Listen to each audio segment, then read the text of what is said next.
Segment of the show for today. We're talking to Dr. MParuchuri2, who is at Tennessee State University in the Department of Economics and Finance in the School of Business.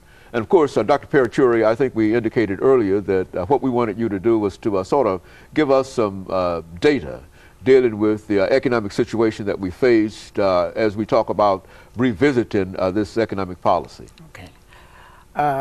If you look at the employment level, that's the best indication. We have been suffering with, right now, 9.7. However, if you go back to the Bush administration at the end, it was around 10.3%. Now, at that time, if we had not had a change in the administration, we would have been around 12% or so of highly unemployment figure. Now, among these, if you look at the data, the adult men comprise of about 10% unemployed people. Okay. 10% out of little over 150 million people who are in the job market.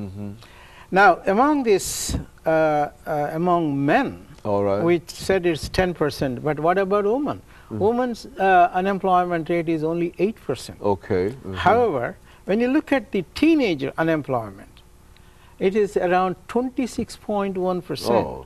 It's more than a quarter. Every fourth teenager was unemployed. No. And here again, if you look at the breakdown of white and non-white or Asian, and that's a completely different picture. If you see, the national average is half of what the non-white unemployment rate is. If you look at the white unemployment rate, it is half of what the non-white unemployment rate was. And among the Hispanics, you would see 12.6% of them are unemployed. And among all these, only the Asians do better. They have only 7.5% of unemployment rate. So here, when we take a look at the total picture, there are 15 million people who are without jobs. Within that category, you would see that long-term unemployed people, those people who have been unemployed for more than 27 weeks, if you look at that, there are 6.5 million people are in that category. And there is another 1 million people who are discouraged workers, we call. What is this discouraged workers? This is nothing but, well-skilled Joe goes to find a job and he could not find it, and he comes to the neighborhood and talks to the kids saying that he did not get the job. And so what happens? Those other kids who are trying to look for a job, they don't even bother. So these are all discouraged workers. So that amount to about 1 million people. So here we see that many people, just the long-term unemployed. And in this context, I must add what the President is going to do today or tomorrow.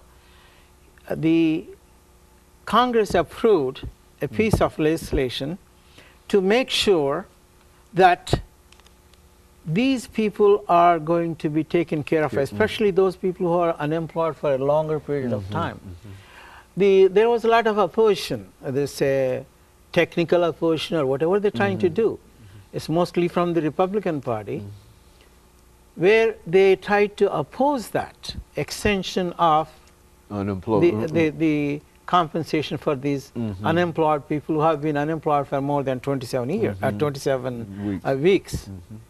Now, finally, it has been approved, thank heavens, and these people are going to get benefits until around June first week or so.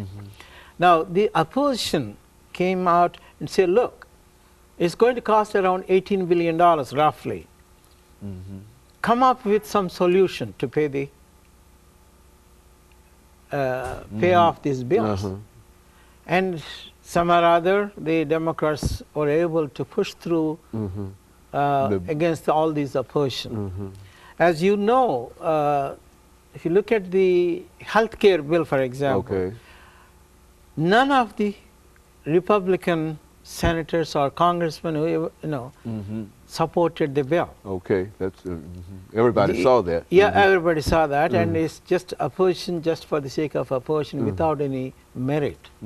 Even somehow those sympathetic to President Obama's plan for health care, these people also, even though they were sympathetic because of the restrictions the party must have imposed on them, they did not vote for this. So it barely moved through with a technical way of handling to pass this kind of bill. The Republicans have used so many times, and this is one of the technique which Nancy Pelosi and Senator Reid have tried to push through, and they were successful, and the president did not even hesitate to sign that as soon as you can by canceling even the foreign trip which he had planned for a long time back. So what I'm trying to say is the present economic conditions have improved a lot. Okay. Now let me give you some indications. The inflation rate today is only 2.39%. It was a lot higher before. In other words, prices have come down quite a bit. Not only that, the GDP growth, GDP is gross domestic product, that is what the nation as a whole produced, and in terms of current dollar. The growth has been around 5.5%, which is a phenomenal growth. We have been having economic growth of only 2% in a long period of time, nearly 30 years. And now we've got 5%. 5.5% economic growth rate for GDP. Now, the unemployment rate, as I said earlier. Could you hold it right there, Dr. Paruchuri, at unemployment? Because what we'd like to do is to end this particular segment here, and when we come back with that next segment, we can talk specifically about what you're about to talk about now, and that is the unemployment. Because I think that everything that you're talking about now is very, very optimistic, and it indicates the improvements that have gone on, but now we have to deal with this issue of unemployment, and we want to deal with that when we come back. And we'll be back with our audience following this very, very short commercial break.